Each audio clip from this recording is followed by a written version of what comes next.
guhura n'umutipe nyine akabikora fresh kamukunda nyine ntibisanzwe n'urukundo sara nuba ngo umutipe yaje kiyamenya neza fresh ubutaha ushaka kumuhamagara kamwe ati ngwino ni wabo ntaye fite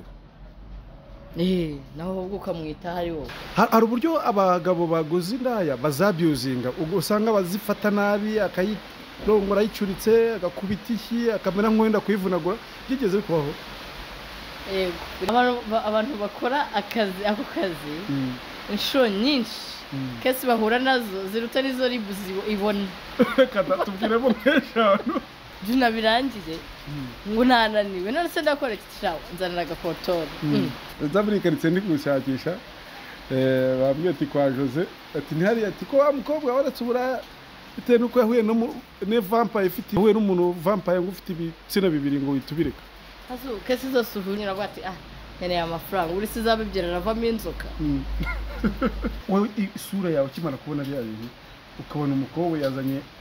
imwe mwavuganye ukabona azanye n'indi inyongezo cyangwa y'umwunganizi wabyakiriye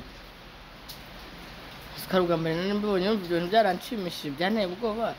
kubona nyine amafaranga ese buriya amaduka yose yo muri quartier kagira udukayi wewe nkawe ufite agakayi wandikamo ngo Moses ebyiri kanaka ugategereza igihe bazahemberwa bakaza bakishyura oya mutaye amanyine ukagenda rwose mba ndi umugore wawe sindi mushiki wawe sindi mama wawe ushyire mu gakayi nahembwa nzajya kwishyuza ugakora fagitire nawe ukamwohereza akishyura nta muntu bajya bakopira imbaho nabereye basi umudugudu wateranye bakishyura ariko nk'abasore nk'abangaye ukipevera ku muzi nsubiye mu kazi se rero bose babipevera ahubwo ukazi bukakuruhuka ejo umwe asoje n'undi akagenda nimugoroba wenda batashye umubare wabo urangiye ntabwo usigara wumva hameze nk'ahantu haturikiye igisasu ese unabyibuka uze ntabwo ugihura nayo hari igihe uhura n'umuntu ugasanga arakubaje ngo bite ni sawa ese kunyirengagije ese nkuziye umani ntabwo ubyibuka ngo kakurura kabatisha Kigali News Channel. Stay connected, stay entertained, and stay inspired with Kigali News Channel. Uhawe kaze nanone wo kurikiye Kigali News Channel nitwa Professor Mbata Babyface maso y'inyana nyangabugori ryahamye made in Rwanda. Kanda subscribe, like, comment ndetse na share kugira ngo ubashe gukurikira ibiganiro byacu bigiye bitandukanye no gukurikira amakuru agiye atandukanye tuba twagiye tubagezaho bityo bigende neza cyane. Nanone nongeye kugusengera nsaba Imana ngo iguhumugisha iguhe kugubwa neza nimba byananze ihangane bibaho ariko Imana irakuzi izakwibuka kandi izabikora neza. Ndikwa Jose uyu munsi nasuye umukobwa umudamu witwa Jose wambwe numvishe mu kiganiro uvuga ko wabyaye. Yego nanabyaye. Nasuye Jose nyuma yo kubona ikiganiro cyawe wagiranye n'umunyamakuru wa Kigali News Channel nifuje kukubaza byinshi bitandukanye ariko ngo tunaganire kwa yewe umunsi naje ngo tuganire kandi none twirekure sawa nta kibazo ibyo tutavuga murabizi ni channel ya showbiz ya entertainment tugenda tuganira byinshi bigiye bitandukanye ariko by'umwihariko tushyiramo n'akenya gakeya bavuze ngo witwa Jose ubundi utandukanye gute Jose na Marie Jose hasi Marie Jose karagasimba ngiye nkaba umuntu urumva twahurira he Marie Jose nagasimba kakandi kaba ku matara none se ufashe izina rya Jose ukongeraho Marie imbere ntago wakwitwa Marie Jose ntago ndi mu Katolike Katolike niyo bitwa ba Marie Marie niko bizakomeza kugorana Jose muri no minsi hari ibintu turi kubona generation Z abakobwa bo muri generation Z ngo musigaye mushyushye kuruta abahungu biterwa n'iki buriya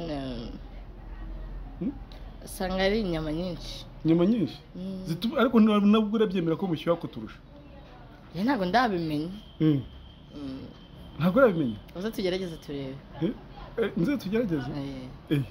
ubwo urashaka kunkuramo icya 10 oya uramo cya 5 cya 10 n'icy'Imana yes turakomeza kwibutsa gukanda subscribe like comment ndetse na share kugira ngo bigere neza ubwo mperuka kubona ikiganiro cyawe cy'ubushize watanze ubuhamya bw'uko wabaye mu mwuga w'uburaya ariko ukaza kuvamo hari impamvu wavuyemo kandi n'abantu barabona ko wabivuyemo uri mu rugo ufite urugo rwiza rumeze neza bigaragara ko biri ku murongo ariko nanone ndongera ndibaza iriya ni inzira ndende n'urugendo rurerure harimo ibintu byinshi wagiye unyuramo ese ubundi indaya zirakunda yego zigira urukundo cyane ngambwira nk'urukundo rwazo aho rwaba rushikiye ashobora guhura n'umuntu bitewe n'uko amwitaho akamukunda ashobora guhura n'umutipe nyine akabikora freshi akamukunda nyine ntibisanzwe ni urukundo usara aho rutajya akabikora fresh uno ngo hari umutipe wigeze aza yaguhaye n'amafaranga ariko yakubita akanga kuzura ukumva yanakuviraho ariko nawe yanga kukureka nyine bikarangira gutayemo nuba ngo umutipe yaje kiyamenya neza fresh ubutaha ushaka kumuhamagara ukamubwira ati ngwino niba waba ntayo ufite naho ubwo ukamwitaho ari wowe akaba ari umwitaho ukajya kuyakura ahandi ukaza ukamwitaho ukamutamo so nuvuga ngo abasore batazi gukora iriya gahunda bashaka amafaranga bashaka kuyatunga gake ashaka atazi no kubikora ariko ukamukunda bitewe n'uburyo abona atandukanyemo n'abandi yakwitaho yakubwira neza nyine kubera ko numva ubuzima bubayemo ni ubuzima ubwabwo bw'agahinda rero we ashobora kuza akakwitaho ukajya ubona nta gufata nk'uko abandi bagufata urumva uko ni ukukuremamo icyizere uravuga ati uyu muntu nibura atandukanye n'abandi atandukanye na za mbobo ziza zintera amanota bite nangahe ndaguhaya wandayawe gutyo gutyo ukajya ubona ko sheri bite waramutse ute ukamusaje mu gitondo ukabona kolo hari uburyo abagabo baguze indaya bazabyuzinga usanga bazifata nabi akayirongora yicuritse agakubita ishyi akamera nk'uwenda kuyivunagura byigeze bikubaho yego biri mu bintu byatumye numva ko bitakabaye ari cyo kintu nkora bikakubaho kumva birakubangamiye cyane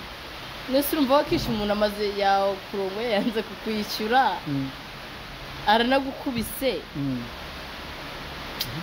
uriheba umera nk'umuntu utitaweho kandi nta hantu wajya kumurega ndetse wajya kurega ngo umuntu yanze kunyishyura urumva niko gahinda ahubwo gakabije bikomeye cyane hari buri hohoterwa rikorerwa igitsina gore ntabwo riba ari rimwe gusa nta gihe wigeze utahana n'umusore muri ino minsi hari abafite ubumuga bwo kwikinisha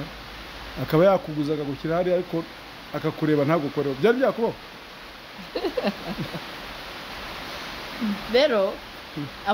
abantu bakora ako kazi inshuro nyinshi kese bahura nazo ziruta n'izo ribuzi ibona tubwiremo nk'eshanu ariko umutipe ashobora kuza mu gaciringa bya danje fureshi kabisi agakora akageraho akananirwa batse nkora iki ngumane ngo ndashaka nyine ngo gusoza none se ngewe nkanjye uragira ngo nkore iki urumva ugasanga nta gihari cyakora rero bigeze kumbaho umutipe arakora sana umwanya munini shararuha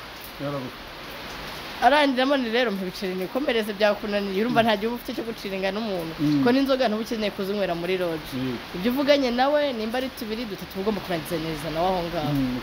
ugacomoka birangira ambwira ati ndashaka gusoza none se nyine binabirangiye ngo nananiwe none se ndakora iki shawa nzanira agakotori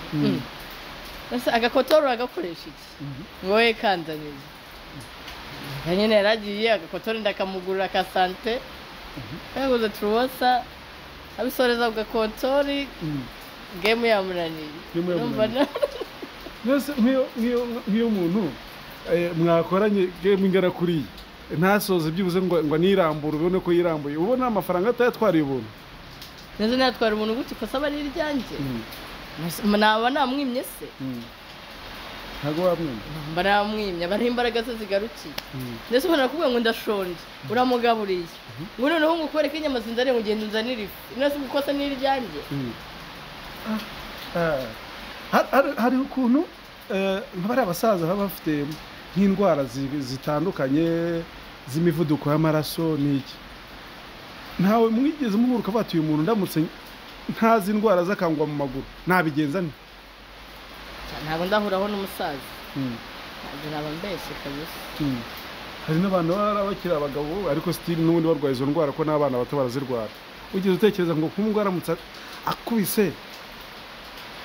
umutima ukamufata bitewe n'uko amaraso aba yashyushye yirukanka agacaho ntabigenza gute ntabwo biramba ariko hari umuntu ubyigeze kubaho ari mu cyumba nyine n'umuntu wari yakoresheje bya bistafu baniga bakoresha nyine arapfa ihita ufata iyo shusho uyizaneho wowe ubwawe rero njye nitinyira gufunga ibyo bintu byaba biteye ubwoba byaba bibangamye kabisa byaba bibangamye nyuma nza muri iyi karitsiye ndi gushakisha bambwiye ati kwa Jose ati ntihari ati ko wa mukobwa waretse uburaya bitewe n'uko yahuye ne vampire ifite ngo agahita bireka kuko iyo story yakubayeho wahuye n'umuntu vampire ngo ufite ibitsina bibiri ngo uhita ubireka kese zose uhurira mu kazi mani urumva ari ibintu birenze nabyo ni urugamba nk'ibindi kuko ubundi nuko abantu babyitiranya nabyo no gufasha abantu kuko umuntu araza kuba ati mani meze nabi siko hanini ahubwo tumeze nk'abaganga inshuro nyinshi umuntu araza kuba ati meze nabi muri ubu buryo hari uza shyiraho ibigufu hari uza wenda yanyweye n'ibyo bintu ntazi utamenya ubwoko bwabyo hari uza kubwira ati nyabona ko umugore dore maze icyumweru urumva rero ntabwo kese zose uhura nazo wavuga ngo ibyo uhuriramo n'ibintu bibi kenshi biteye ubwoba we mbwira noneho ukimaze kwinjira muracirinze mugiye mu kazi ugiye ukabona umukobwa yazanye ebyiri kandi mwumvikanye ese ubundi yishyurira ebyiri cyangwa yishyurira imwe yishyurira imwe none se sakaze ushobora kumuzamura ukamubwira ati nimba byanze ikomereze wenda akayagwa ariko se sakaze nyine none se igihebe ko kijya guturitsa igihugu cy'abandi biba bimeze gutyo n'ubwo yahuze nyine avuga ati nkeneye amafaranga uri sizaba ebyiri aravamo inzoka bayambwira ukimara kuzibona wabyakiriye ute hasundi ushobora ko nayibonye bakubeshye aya historia yumvikanye ngo yatumye uva muri bya bintu arembwiye muri kazi ngo icyo kintu cyonyine cyabigukuyemo wowe isura yawe ukimara kubona bya bintu ukabona umukobwa yazanye imwe mwavuganye ukabona azanye n'indi inyongezo cyangwa y'umwunganizi wabyakiriye ute sikaruga mbere nane mbibonye ibyo bintu byaranshimishije byanteye ubwoba kubona nyine amafaranga babyakiriye ahubwo ntabwo byanteye ubwoba ko atari uwo mu Rwanda abandi buriya buri gihugu n'agaco k'iwabo buriya umuntu ni wabo niko bameze bo bagerera ibikoresho bibiri nose kubona izo ni inzozi mbi narose ntabwo mba nkeneye kuzibuka kabisa reka da mbwira nk'umuntu mwigeze muhura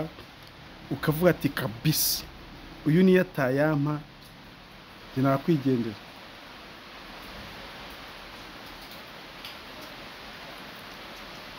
duhe bwa mbere ntawe urabona ntawe ndabona ubwo ngo kabisa uyu niyo atayampa nakwitegera nkitahira nta kibazo nabanyuzwe duhuye ndi mu kazi ari ikintu cyambanye mu rugo rero niyo yaza ari umwana wa Bikira Mariya nakwibuka nyuma ko ari umwana namwishyura ntabwo ibyo byo birambaho kugeza nk'ubu ngo abantu bamaze kukugendana bakurimo amadeni ni bangahe ubuhe buryo yirutse se ese wakwiruka gute gusa naba ndakagoryi ku buryo ntafunga cyangwa naba ndagacucu ku buryo utanyishyura mbere mbese ibyo ugiye kugura forode rega gusa avuga ngo ugiye kugura forode ngo noneho ngo ndishyura nyuma cyangwa wishyura icyo wabonye ntabwo ibyo byambaho ntabwo birambaho nawe natangira nkagenda mbivamo ntibyigeze bimbaho reka da nawe ugeze kugendana reka nakwikundiye nabwo ariko ko bwa mbere guha umuntu ku buntu biragoye ese buriya amaduka yose yo muri quartier kagira udukayi we nkawe wowe ufite agakayi wandikamo ngo Moses ebyiri kanaka ugategereza igihe bazahemberwa bakaza bakishyura oya mutaye amanyine ukajya rwose mba ndi umugore wawe sindi mushiki wawe sindi mama wawe ndavuga agakayi ukamwandika ndetse nkagushyizemo gute hari igikuntu umuntu aba ari umukiriya wawe afite ahantu ataha uhazi akora ahembwa buri kwezi akavuga ati rero kugira ngo agire ikibazo reka murwaneho mufashe ushyire mu gakayi nahembwa nzajya kwishyuza ugakora fagitire nawe ukamwohereza akishyura nta muntu bajya bakopira imbaho nabereye basi umudugudu wateranye bakishyura ariko ntawo saraho urabona ngo umupfu wanjye ngo ni mumumpambire ngo hanyuma ngo ejo ngo nzaza mbishyure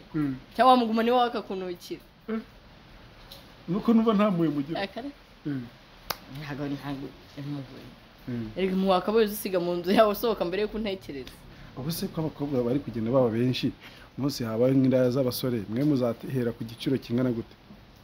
indaya z'abasore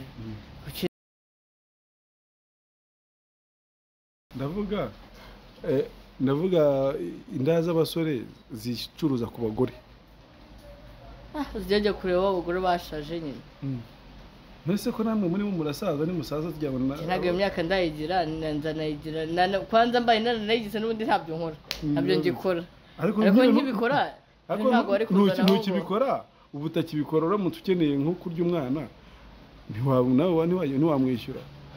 use najya kwishyura i Kigali waba uri imbunda yoza ntabwo waba uri imbunda yoza ntabwo waba uri imbunda woza ntibibaho Kigali niba utaba i Kigali uri umukobwa kereka hase n'inkende kibona iyayo ubwo umuntu yabura umuntu gute ntabwo bibaho n'inkende ibona iyayo sasa mbwira nk'ubu wabivuyemo wari waramenyereye wenda ese ubundi nk'abasore nk'abangaye ukipevera ku munsi nsubiye mu kazi se rero bose babipevera ahubwo ukazi bukakuruhuka ejo nk'abangaye umubare baza se ubwo ari 10 hari ribe 10 bakicara bagatonda umuntu amafaranga bakajya binjira nk'abinjira muri polisi ni nk'uko wagenda ugakuba ati shift yanjye ugiye ubundi ukora mu kabari ukora ama shift bavuga ngo shift yikore wari kuyikora turaguha amafaranga yewe ukakurushye cyangwa urayikore nyine ukazaruhuka ejo 10 ka twipevera abantu twipevera da none ukeneye amafaranga ejo ntuzi kuzayabona ugiye ngo mu byo ngo yungo yanguye ukakurushye ejo nyine cyokora nyine umutudoze twinshi ukakira abantu 10 kajya bikora nkaho udahari kora ikintu nkaho nk'uri mu kintu cyangwa nk'uri kuribwa n'igise ku bantu babyaye barabyumva bikora nkaho ari igise kiri kukumvya ukemera ukihangana wamara kubona amafaranga ejo nawe ukaruhuka mu mutwe hese ubundi ko muba mudakundana ngo ukeneye ngo kumva feelings urumva kuba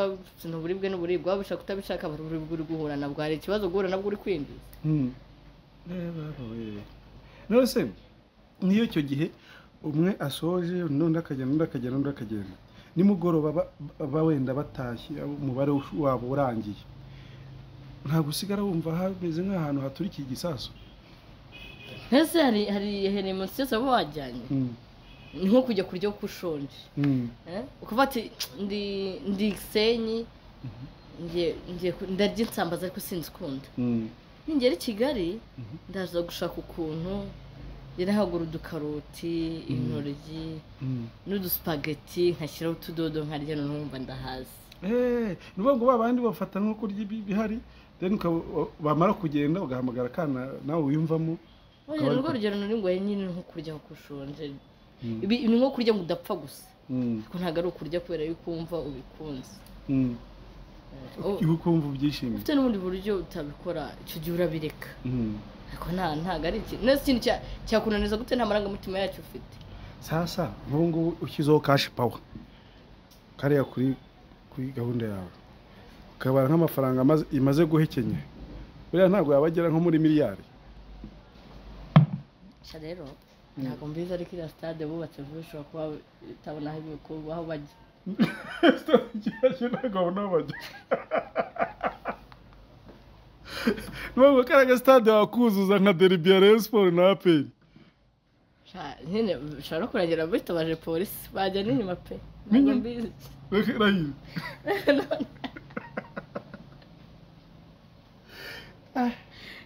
ese unabyibuka uze ntabwo ugihura nayo hari igihe uhura n'umuntu ugasanga arakubaje ngo bite ni sawa ese kunyirengagije ese nkuzihe umuntu ntabwo ubyibuka ngo